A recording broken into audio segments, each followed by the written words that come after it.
right.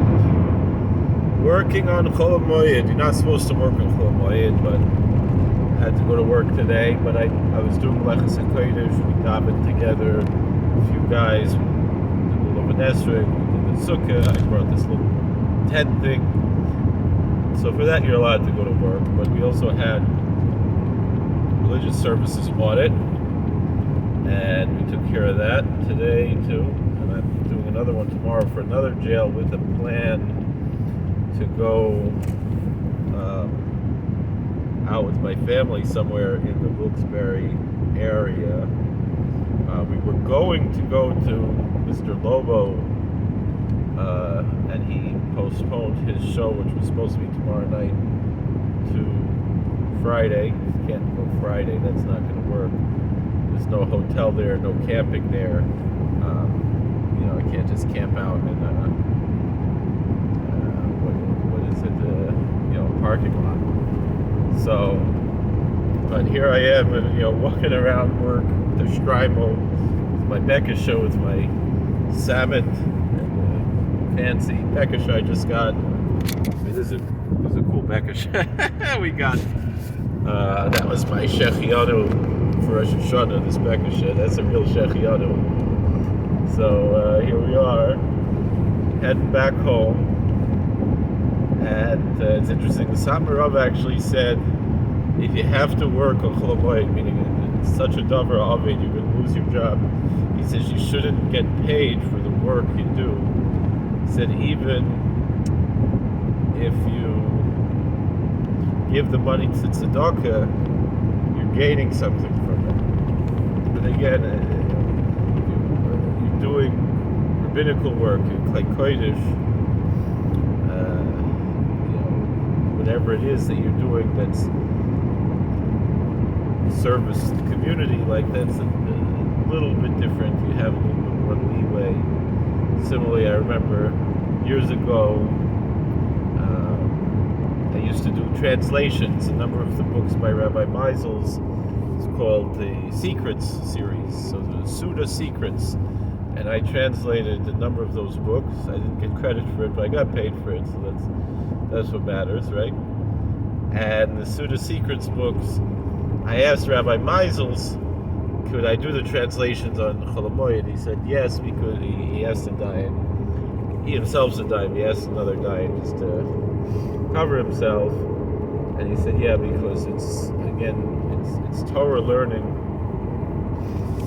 And you're allowed to write Chidushei Torah or things like that on Chol Hamoed. So the same thing. So, again, this it's not quite the same thing, but I was Oisik with mitzvahs. I was involved in helping Jews do mitzvahs in the prison, and we offered what we offered. So we got to sit in the sukkah, we got to shake Lumen Esrei, and then tomorrow I'm going to a different prison, but like the Kavanah is go enjoy Chol Hamoed with my family.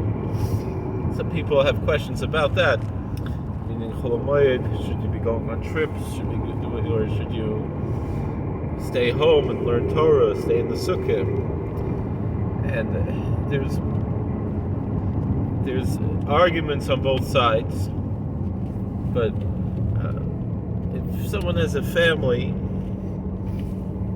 my personal feeling is it's important to have time to bond with your family. Certainly if you could keep them entertained in the sukkah, excuse me, at your own sukkah, that's much better. But excuse me, you have to know who you're dealing with, I mean, I know my kids, if I'm sitting in the sukkah, they're going to be inside, and even, we sing or whatever, they'll get bored, and then they'll go inside and they'll watch YouTube or whatever, and they're not going to watch my channel, because my channel is too cringy. They're going to watch The Frustrated Gamer, or what are the other ones they like? Darman. They love Darman. I don't get it, but they met The Frustrated Gamer. They said he was very nice. There's the other Kindly Key, and there's another gamer one of my kids likes. and whatever else. So I guess, I don't know, we could bring the monitor outside or whatever at the sukkah, but that's also not. So we'll maybe I would like to maybe bring them to Simchas Beis Shoeva. I know tonight my Rebbe is making Simchas Beis Shoeva. If you're in Brooklyn and Williamsburg, it's right after Maariv. They said Maariv's at 7:30, and right after Maariv at 7:30. It seems a little early for Williamsburg Maariv. No, I guess not. I guess it's just about right. And they said right after Maariv there'll be some Simchas Shoeva with the Kalavar Rebbe. And so if you're in Brooklyn or Queens or anywhere where you can make it to Williamsburg, Manhattan, I would say if I was, 20 miles from there, I would go there tonight to Kalavar Rebbe, especially he's not doing so well. I have to blow my nose. Why do I tell you if I'm pausing the video to avoid that? Anyway, tonight is the yard site of Reb Nachman of Breslov. So there's a Breslover community not too far from where I live, maybe 20 minutes away. I don't know, maybe I'll ask around if they're doing some kind of Simchas Beis Shoeva there tonight. And if I can convince my boys to come with me, they're not so interested in these things. Try to bring them to things they're interested in and not push anything, and hope that when the time comes, they'll find a geschmack for Yiddishkeit. I was 9 or 10 years old before I even started learning Aleph Beis, and now I've finished Shas a few times with Hashem. So,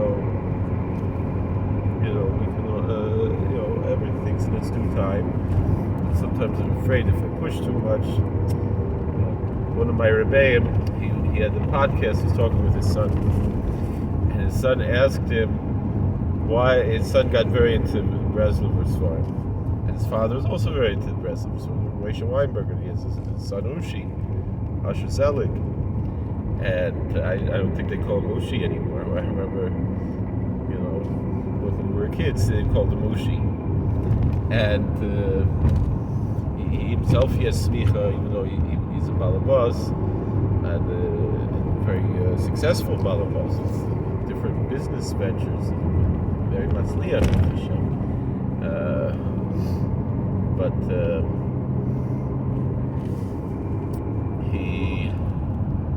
they were discussing this question. They said, why he asked his father, Asher Weinberger asked his father, Moshe Weinberger, why didn't, we learned everything together, all this Farmer Kadeshim, why didn't you ever learn us to be Rebbe Nachman?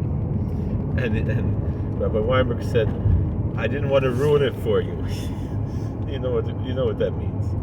Meaning, like, if sometimes when the parent pushes something, you don't have that it feels like, it's pushed. So I try not to do that. But I don't know how much liach I'll be, but I have to ask the Shalom to have Rachmanis. I want my sons to be Talmidei Chachamim and someone to be a Mamala Makim. I know I have people we learn with together, and it's Hashem for them too, or maybe have a Chush B'Eidim. Something we'll see. Anyway, it's a few years down the road. But anyway, here it is. It's Chol Moed Sukkos. We said a nice Torah last night about Yaakov Avinu. We shared it over, even though the lights weren't working for us there. And doesn't look like we're making it to Monster Bash, because we didn't have permission to put up a sukkah there. Also, we don't have money. Something happened with our money. I don't know what happened, but if we were almost $600 overdrawn. Baruch Hashem, some of our friends stepped in, and that we learned together, and they advanced some money because they usually pays for time we learned together. So they advanced us. Baruch Hashem and other friends who helped us in the past helped out. So Baruch Hashem, I got out of the hole, and so I just have to make it one more day. Friday was Hashem's payday, but we had like $100 overdraft fee that and it was money that went in and out of my account that I didn't touch. I know there's one guy, he always gives me a hard time. I don't know how to balance a checkbook. It's not that I don't know how to, it's I'm too lazy to. If I cared enough to do it, I'd do it. But just for me, I'd rather, I mentioned that I'd rather pay my rent with a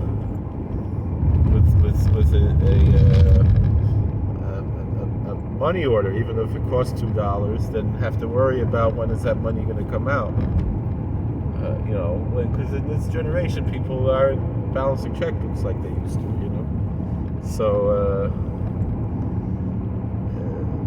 and he said, "Oh, you don't know how to balance?" It's not that I don't know how to. I'm too lazy to. I'd rather spend $2 and be lazy, or a lazy generation. But he brings that up all the time. I had to mute him on Twitter. I got kicked off of Facebook. They didn't tell me what I did. Trying to set up another Facebook account, and probably have to set up another Gmail account, and then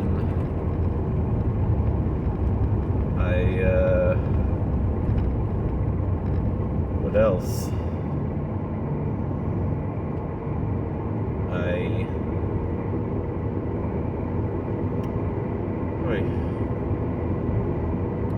But if anybody wants to sponsor videos, we do every week Maharal and the Kedushas Levi. So if you want to sponsor those videos, we can maybe work something out with that. It's chus for sponsors, and also we could do other videos. We could do maybe Noam Elimelech, or maybe we could do Rabbi Nachman. We're going to start from the Piasetzner. We're going to start Tehillim Mavei Shorim. If someone wants to sponsor that, a Shir and Mavei Shorim, that's a sefer I'd like to go through together with the Chevra. So let me know, and maybe we can work something out. Baruch Hashem, I'm making more money than I ever did. But the money's not worth as much as it used to be. So,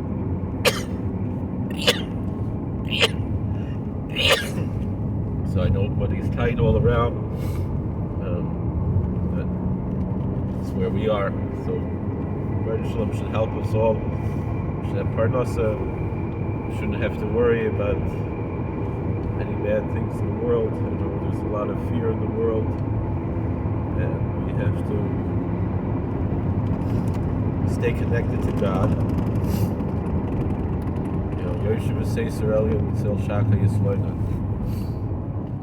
If you sit in the shadow of the Most High, in the hidden place of the Most High, then in the shadow of the Almighty you'll rest.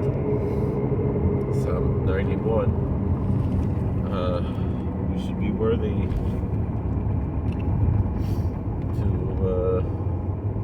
be able to do things the right way. Thank you for watching. God bless. Please like, share, and subscribe, comment. You'll have to excuse me. The allergies bother me a little bit, but thank you for watching. I appreciate all your friendship. God bless me. This is where we hit the cow. It's almost a year ago now, 11 months ago. Wonder how the cow's doing. All right, we'll see you later.